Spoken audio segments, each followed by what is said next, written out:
Hi, everybody. Good evening. Welcome to EduTALK. EduTALK is a weekly virtual talk show, and you can have access to episodes on our YouTube channel. It's Education Solutions International TV. That's Education Solutions International TV on YouTube. You can also Google us, Education Solutions International TV in Google, and you'll find us. We're very, very popular in Google. You can also visit our website for content, educationsolutionsinternational.org or edusolutionsinternational.intl. Education, sorry, I'm going to go by that.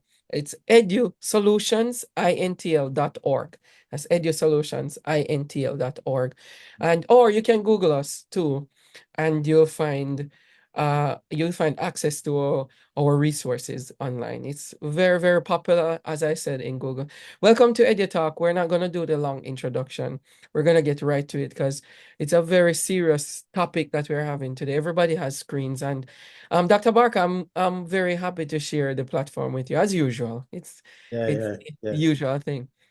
But as yeah. we were talking earlier about this idea of screen time and young people having access to multiple devices at times, even the people who you think would not even have access to so much devices. Everybody has access to devices and the screens. So it's not just TV anymore, but it's whatever around in your pockets. And some parents actually give their students these devices and say, listen, use this for communication. I want to know where you are at any one time or Yep. any multiple times. We're dropping you off at soccer practice. We're picking you up. You're going to dance or even simply going to school and coming home. We need to know where you are. So here's a phone. And all of a sudden, there are multiple apps on the phone, and the parents can't get in touch with the students because they're playing games with their classmates or their friends. And then it turns out that they're spending so much time on this device that they don't have any time for even their homework or to complete any other task that even the parents actually assign to them and teachers. So there's a problem there. But let's look at the challenges that we have with screens and also the benefits. There are some few benefits that actually having a phone and with a screen can offer all of us. Dr. Barker, you ever think of us having this problem growing up? We're on the cusp of, this technology revolution in the early part of the 2000s and then growing into this crazy demand for looking at a screen. So I think the screen time, I think, is has always been an issue. Good evening, viewers. Yeah, wherever you I are. think this is an interesting topic, one that every parent will be able to should resonate with many parents. So I think it's one that we do need to delve into with Mhm. the kind of understanding that this is a challenging topic for many people. And in some ways, one of the things that I've found with parents is that some feel guilty in terms of the way that they approached mobile phones and even feel like the toothpaste is already out of the tube, which makes it very difficult to put it back Yeah, in.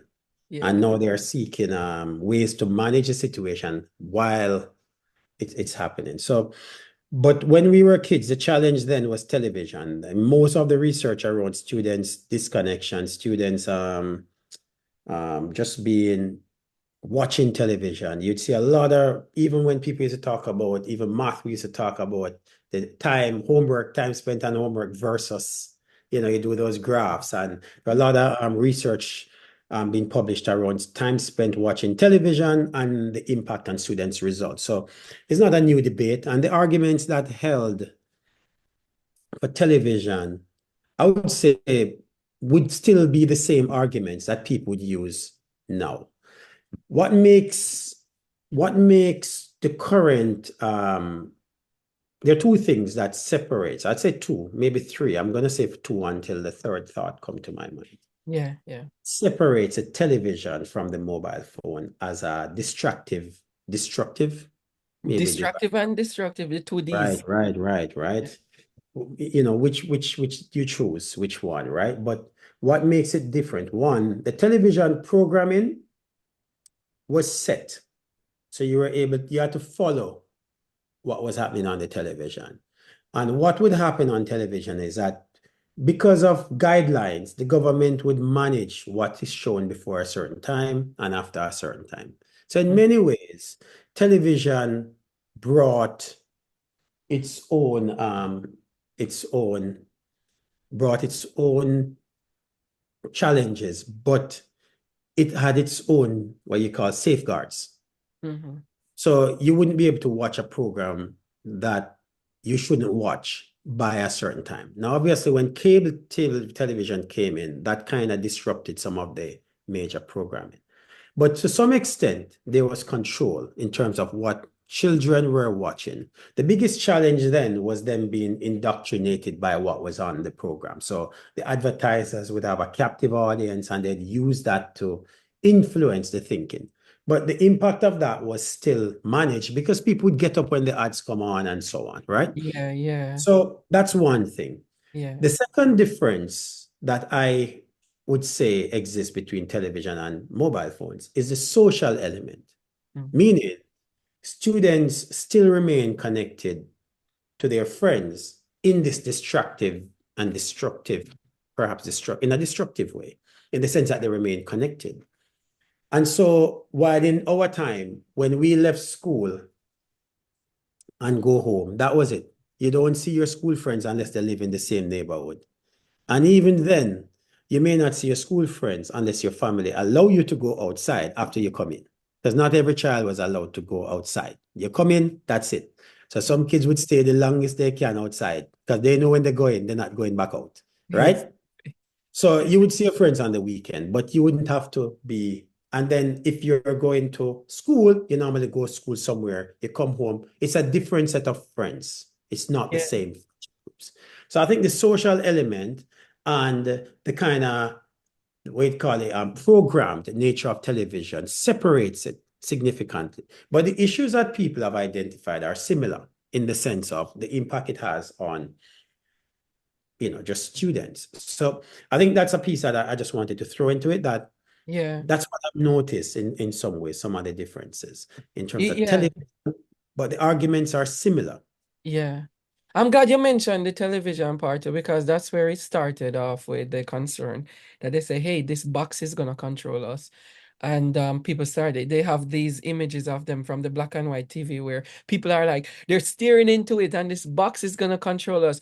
Are they out to get us? Like the government is trying to Right, control right, us. right. Exactly, Yeah, exactly. you know what I saw too, based on the research, it says that the excessive screen time cause a lot of the deficiencies in development. And one of the things that they talk about, and I'm reading right here, where it says brain development, and it says irregular sleep schedules, the childhood obesity, which is a big thing. It's a really big, I see this happening in America quite a lot, depression and behavioral problems, attention span, social skills, and Exactly. relationship development. Brain development again has poor coping skills for struggles and stress. And we see this. You were probably the one who shared a video with me one time. I think it was you, where they're trying to take the device from the kid, and the kid is grabbing onto the device and no, no, let go, Yeah, let go. And the parent said, if you give this to me, I'll give you this candy. And she said, no, no, I don't want that. I want the device. but And it went on and on to another one where, and they refer to it as it's kind of like a screen junkie type of thing where they're so addicted to it well, that because you it's have to, crazy.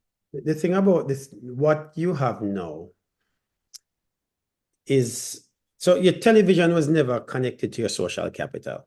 Yeah, that's a good Right? point. The television was never connected to your friendship group. Like, who are you friends with? You Yeah. might have had some relationship with people who watch the same program as you, but you discuss that tomorrow when you see them, right? But it never was able to affect your mental, your whole concept of who you are. It was more a matter of what it was trying to do to you in Mm. terms of get you to program, to like this program, to watch this TV, to watch this ad. Because effectively, that was really what was happening. Get you to watch this ad, right? This is not what we're dealing with in mobile phones. We're simply talking here about feelings of belonging. Yeah. And what we People. have done is transfer what has happened in a very worrying way is a transferal of belonging being something that was intangible but was apparent in families and Mm. amongst friends to a physical device. So now your phone represents the currency by which you measure your belonging. For Yeah. example, if you post something, do I Yes. get a lot of likes? Yes. If I say something, does it generate a lot of comments? Right? Why is no one contacting me? I haven't seen my phone for 10 minutes. How come I haven't heard it ping? Yeah. Right? What's going on? Am I in the right groups? Am I not in a group? Have I been excluded from a group? Is something happening that I don't know? Yeah. Oh, so it has led to the currency by which you end up being it's a way that kids trade now in Yeah. terms of who is That's popular true. and not popular. So if you're popular, you're in a lot of groups, or people want you in their groups. When you say something, everybody like it or add something to it to embellish it. They get your jokes, Mm-hmm. right? Mm-hmm.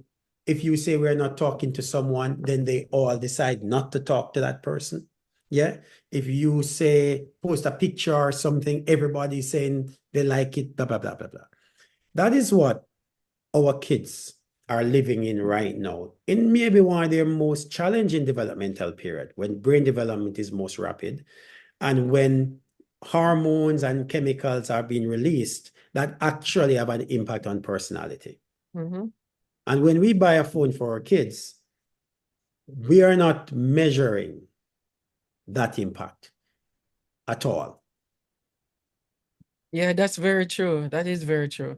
And there's, you know what I don't like about it too is that it takes a while for the research to show that there's some damage after the damage has occurred. If you notice, now after what, 20 years, we're looking at a generation or two generations that are um don't somewhat damaged by these tendencies or addiction to screens, and the research coming out now showing how much of the socialization and even the mental capacity of these individuals after the damage has done. So Yeah, can yeah. we the question is if we can correct it after they have gone through so many years of exposure to this, you know, that affect their mental and their So social development, yeah, if they and there's can a be valid point corrected. there. There's a really valid point there, but Yeah. there's a reason why the research lags as well. So this happened by stealth. This didn't happen by some decision that people took. Yeah.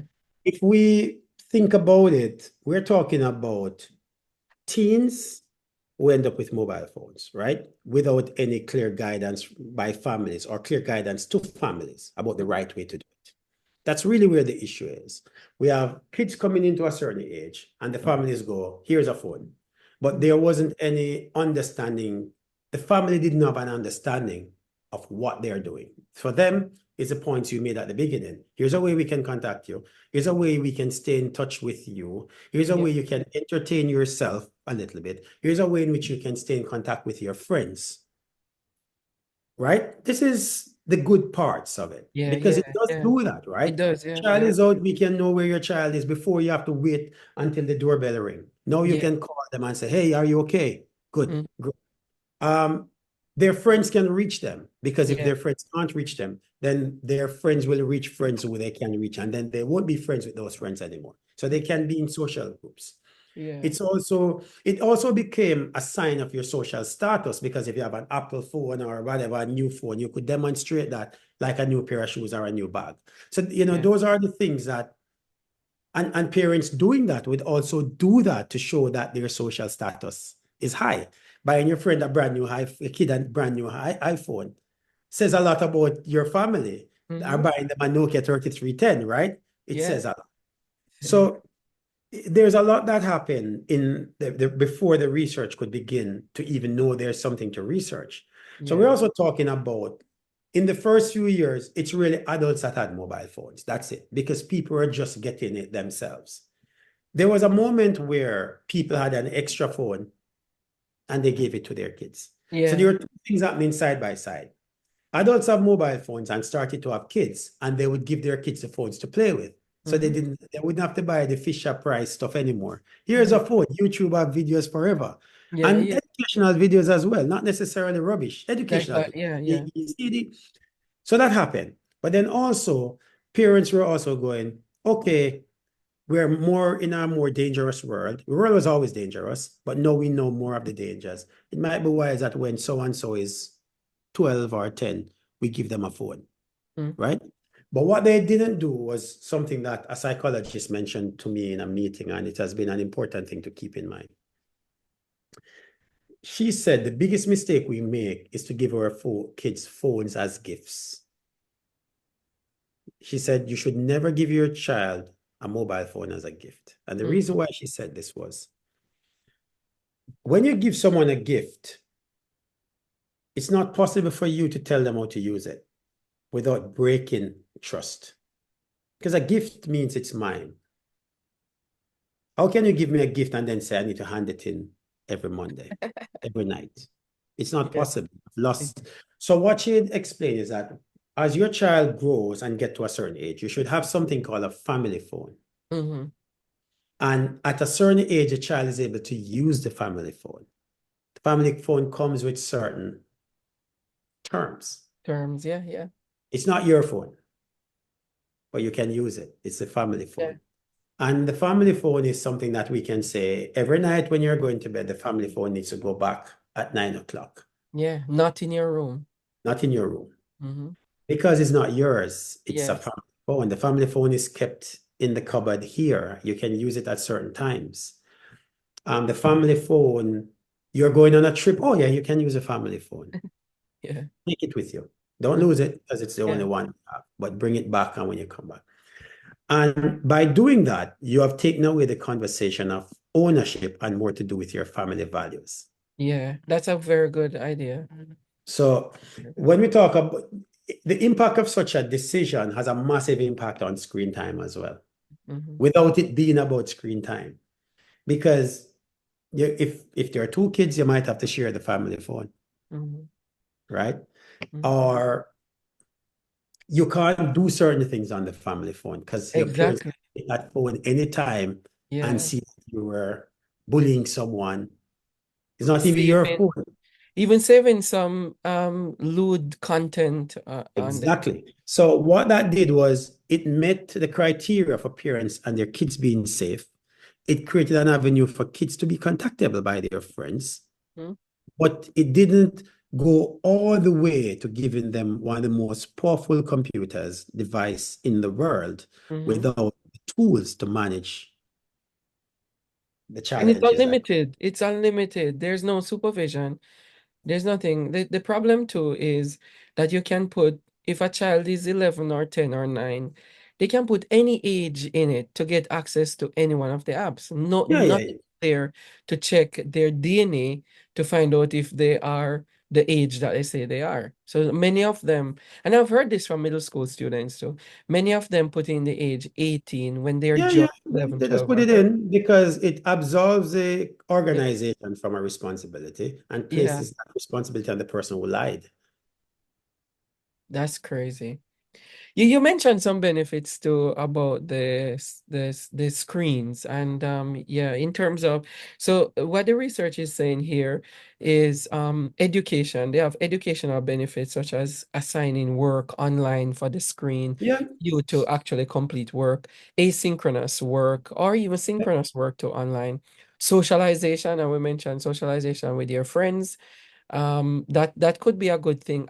We use social media a lot. Look at how we're communicating too. fair We have never communication. met in person, but we have some joy, good time online. through communication with the screen. Creativity, I know for a fact that a lot of creativity done through the AI system or even with the certain apps that you can actually use your own imagination and create something using those apps or screen time. And Exactly. literacy, I've seen a lot of programs online where it develop students literacy, enhance their literacy development as much as possible. So you have quite a lot of benefits from it when it comes on to that. You can video chat people from right around the world. By the way, the research shows that video chatting is not the problem. Video chatting is not a problem to No, none of it or is. hindrance to brain development. It's None of that. None of that. The issue is the yeah, social side and the it's impact so it has had.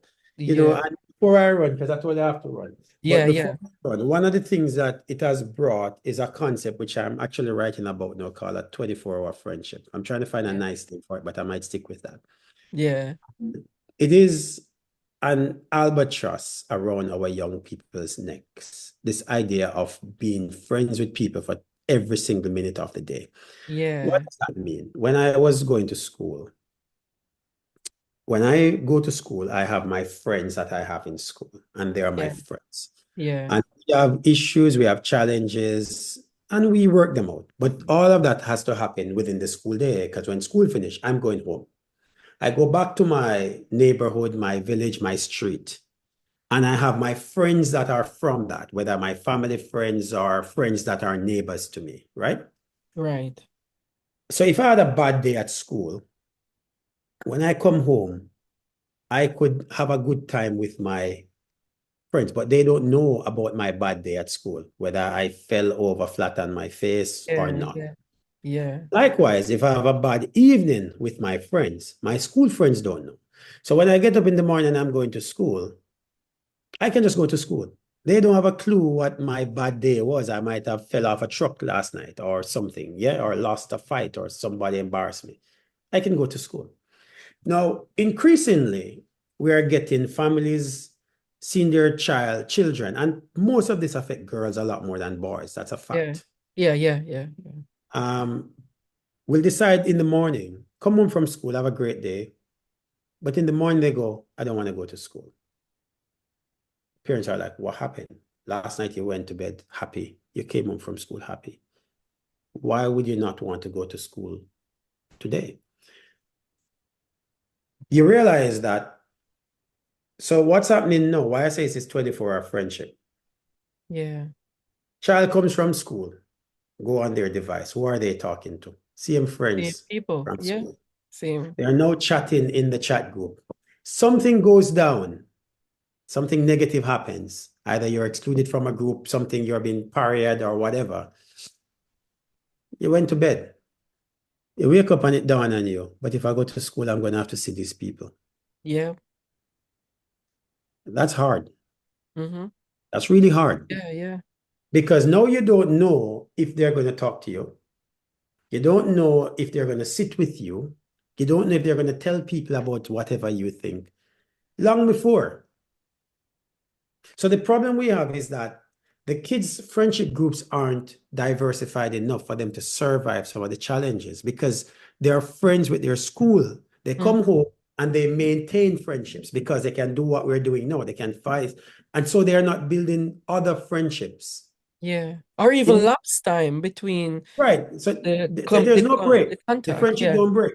I send you yeah, a message at 3 o'clock. You need to yeah, respond at 3:05 because if you don't, I'm thinking maybe you're blanking me. And so you yeah, end up with this cycle of always, it's really a difficult, you send me a message. If I get back to you, even a day, you know that I'm going to get back to you at some point. yeah, With yeah. these kids, they wait an hour to respond. It seems like they've disrespected their friends.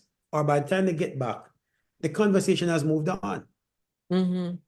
So that 24-hour friendship is what is causing this almighty strain on them because now they can't escape bad days at all. There's no Yeah. escape And to because it's contribute to that, Barker, the problem with that too, that escalates it even worse is when something bad happened to them, somebody is there to take a picture of that. They're that's falling even worse. That's and then another put it level. online.